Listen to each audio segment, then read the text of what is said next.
Analytic Dreamz video on Spotify to see the video along with the audio. Almost as if it was pieces falling into place. Oh, now Taylor be working out. Pieces falling into place.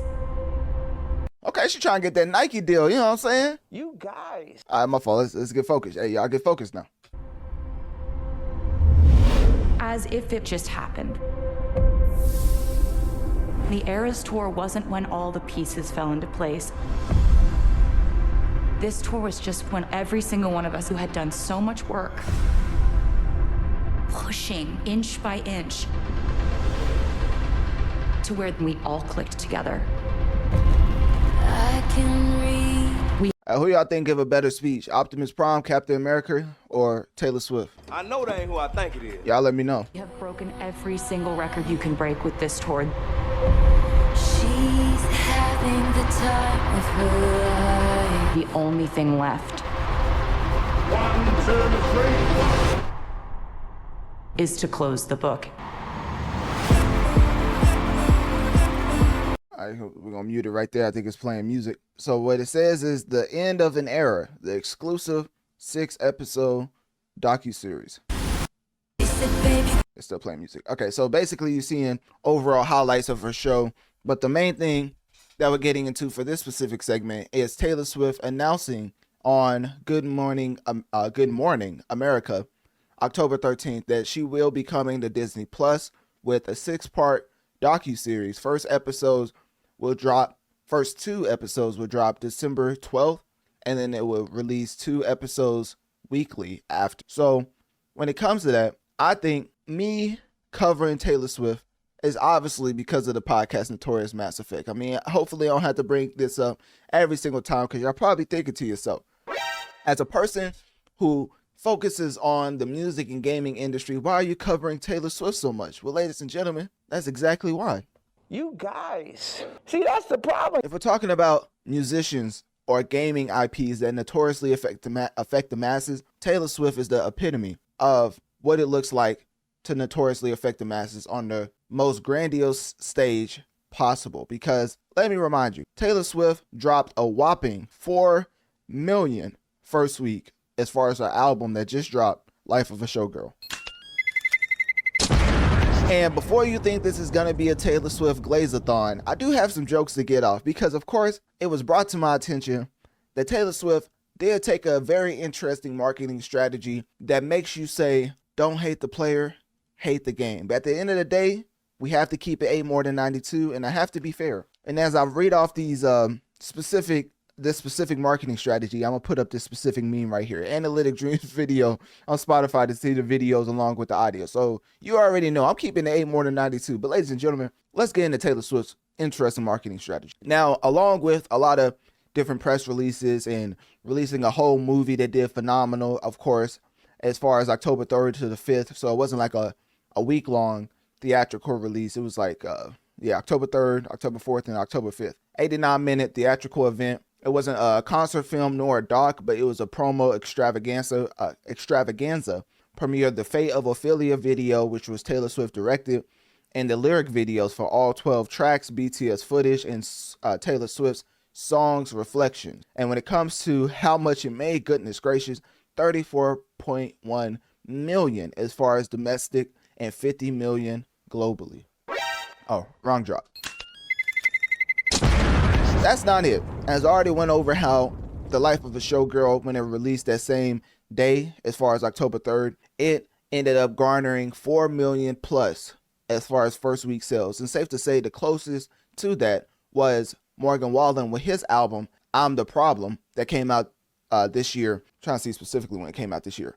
But essentially, the reason why I'm bringing up Morgan Wallen, because that is her next up competition as far as first week sales. And Taylor Swift, keep in mind, Taylor Swift did 4 million plus, right? Morgan Wallen, who's her second competition as far as first week sales, did a whopping, actually, let me get the actual number so Morgan Wallen fans don't get upset at me. Let me see. Morgan Wallen, because I know it was around the 400. Morgan Wallen. So Morgan Wallen, I'm the Problem. Let's see if I can find this. I'm the Problem. He's definitely the problem. I'm not going to lie to you. He's the reason why he's blackballed from the Grammys. But hey. You guys. See, that's the problem. Hey, that's the problem for real. So anyways, Morgan Wallen ended up debuting #1, and I'm trying to see if they have the actual official number, because if they don't have the official number, then there's no point. Let me see. Morgan Wallen, I'm the problem. First week. I need to play that typing game. You know what I'm saying? Hey, your boy be typing pretty fast. All right, my fault. Come on now. My fault. I'm gonna type in. I'm gonna lock in. So Morgan Wallen, I'm the problem, sold a whopping 493,000 units first week, and that was very phenomenal. Until you realize he was putting BTA on the whole music industry with 493,000 first week. Taylor Swift, to remind you, hold on, let me put this up so y'all don't think, we don't do fake news over here. We got to show the receipts.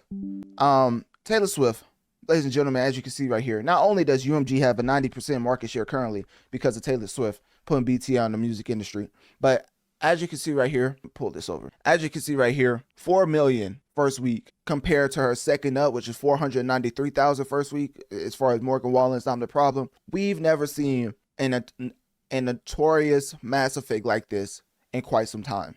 I think what Taylor Swift is doing is Michael Jackson-esque as far as from a numerical perspective, as nobody is coming close to her massive effect. And when it comes to that, not only is she completely lapping her competition, but now she's taking it to movies.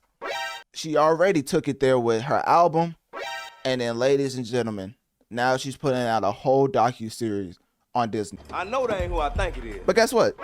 That's not the reason I have up this meme right here. Ladies and gentlemen, the Swifties are going to be very irate at me. But the reason why I have this meme up is because Taylor Swift has a whopping, and I kid you not, a whopping 34 variants. I thought to myself, hold up now. Sounds like, damn, look at the state of hip hop. Like, what's going on? I look at the down spiral of hip hop as far as its effect in 2025 compared to other genres like country, like K-pop, like corridos, tumbados. I look at that in general, and I think to myself, if only they would have put out 30 plus variants like Taylor Swift did. But then I thought to myself, French Montana tried that same thing, and guess what? Y'all clowned him. You guys. See, that's the problem. But Taylor Swift has put out a standard CD, a standard vinyl LP, a standard cassette, a Target exclusive CD, 3 editions, mind you. Target exclusive vinyl LP. I'm going to stop with the drop. I'm going to keep going with the list. Acoustic bonus CD, 4 web store editions. Signed CD, 2 editions. Deluxe CD with charm. I don't even know what that means. 4 editions. Deluxe box CD with cardigan. 2 editions. Shiny bug vinyl. 2 disc colors. Oh, it's still going. Ladies and gentlemen, what's still going? I know that ain't who I think it is. They already said the shiny bug. I think I did. Baby, that's show business vinyl. 2 disc colors. Tiny bubbles and champagne vinyl. That's 2 disc colors. Crowd is your king vinyl. Summertime spritz pink shimmer. Additional vinyl editions, which is 3 more. I don't even know what that means. Digital downloads with 7 total. The standard edition, the iTunes bonus video edition, track by track commentary edition, and acoustic bonus iTunes, which have 4 editions with voice memos. You guys. See, that's the problem. There's a reason why I have this meme up here, and I sincerely will say, Taylor Swift, I'm not hating the player. I'm just hating the game right now, because this is a shame. But then, you know what I'm saying? I was like, damn, look at the state of hip hop. Like, what's going on?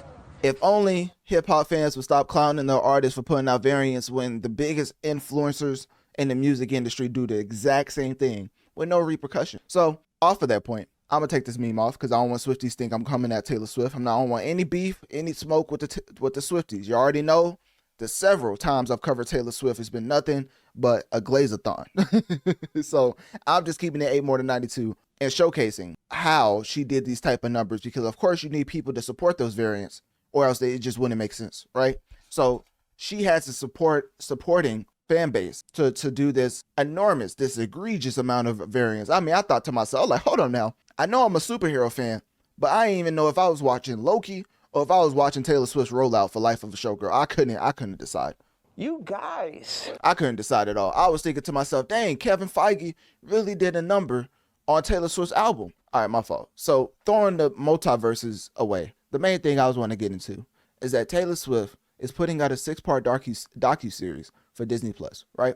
That's coming out December 12th. So it's quite some time from now. The rollout's going to be enormous. When it comes to Taylor Swift still putting BT on the whole industry, having 4 million plus first week, having 6 albums in the top 50 as far as Billboard, and then having all 12 of her tracks charting to the point where not only does she have 1, 2, 3, 4, 5, 6, 7 to sound like LeBron James when he went to Miami, but she has a whopping, and the type of screenshot I'm gonna get, I don't even think you'd be able to specifically see it. Let me show you right here. So you know how Golden is consistently the most played track in the world? Ladies and gentlemen, because of her enormous debut, Taylor Swift has 12 tracks in the top 10 of Billboard Hot 100. But then, you know what I'm saying? I was like, damn, look. That's actually insane. So all of these metrics that I'm giving you is to showcase why we cover Taylor Swift so many times, to the point where Drake then lost his whole lawsuit, and I still haven't got to that yet. Sounds like. So when it comes to Taylor Swift and her putting out an album, I think, especially what I do, it would be a disgrace to the platform to not put immense respect on Taylor Swift's name, because this is the most notorious Mass Effect you will ever see from a musician in quite some time. It's like when sports players and expert analysts talk about LeBron James and his impact on the NBA.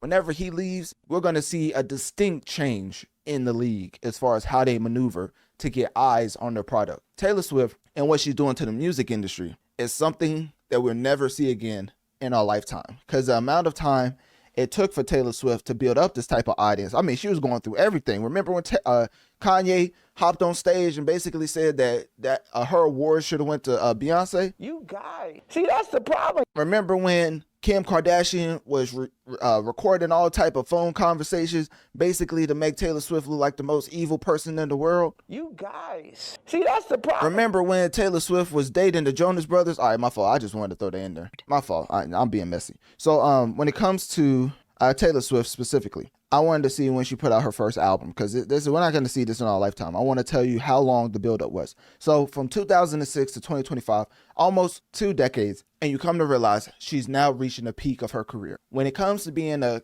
influencer of in any lane, this is the type of longevity you should seek as far as people putting respect on your craft. Because I don't care what you say. If you're using social media to promote the product you make, you want some type of acknowledgement from the audience, right? Taylor Swift has garnered that and then more, and it took her almost 2 decades to reach her peak. So that's why we always say it's good to put out a great product, but also consistency is key. So when it comes to that, let's get back into Taylor Swift.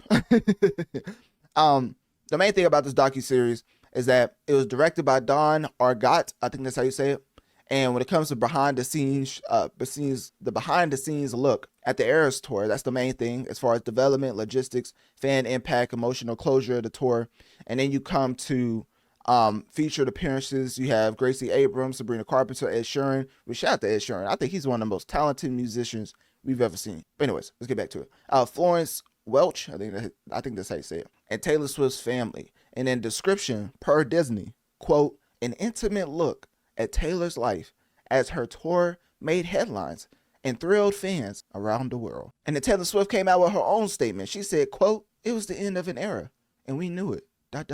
We wanted to remember every moment leading up to the culmination of the most important and intense chapter of our lives.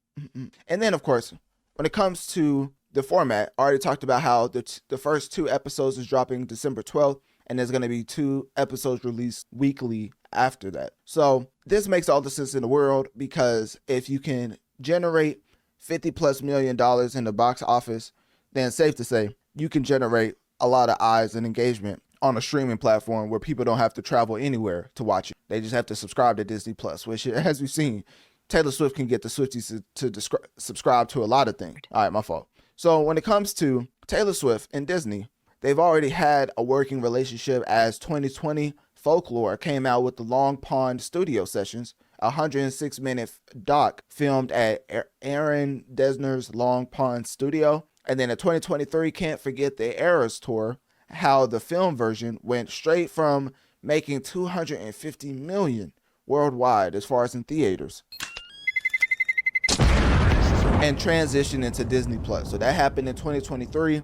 Disney Plus saw all of those dollars and they was thinking to themselves, I know this ain't one person bringing in all this revenue. They basically said, we got to run it back. So here we are again in the big year of 2025, the end of an era, and the final show is happening on Disney Plus. And when it comes to that, December 12th, the first 2 episodes, and then there's going to be 2 episodes released weekly after that. So this is the third major Taylor Swift Disney collaboration. What I've been playing this whole time, as far as Analytic Dreamz video on Spotify, is the trailer. And ultimately, even though Taylor Swift has been putting BTA on the music industry, she is shifting her focus to movies and TV shows based off of her music. And safe to say, the Swifties are going to support to the moon and back. Because another thing I haven't even mentioned is that the Eras Tour was one of the highest grossing concert tours of all time. It was so close to $1 billion revenue globally, and basically showcased how she was breaking records time and time again with her tours, to the point where now that the Eras Tour is one of the highest grossing concert tours of all time, safe to say that we can ask the question, what is next for Taylor Swift? Because it seems like she's did it. She's broken the game, and she's accumulated numbers that we never thought we would see in our lifetime. So as far as what's next, click my link tree in my bio. Let me know on one of my social medias. What do you think about the Taylor Swift Eras Tour docuseries on Disney Plus dropping December 12th? And what stands out to you the most as far as Taylor Swift's Notorious Mass Effect with her music?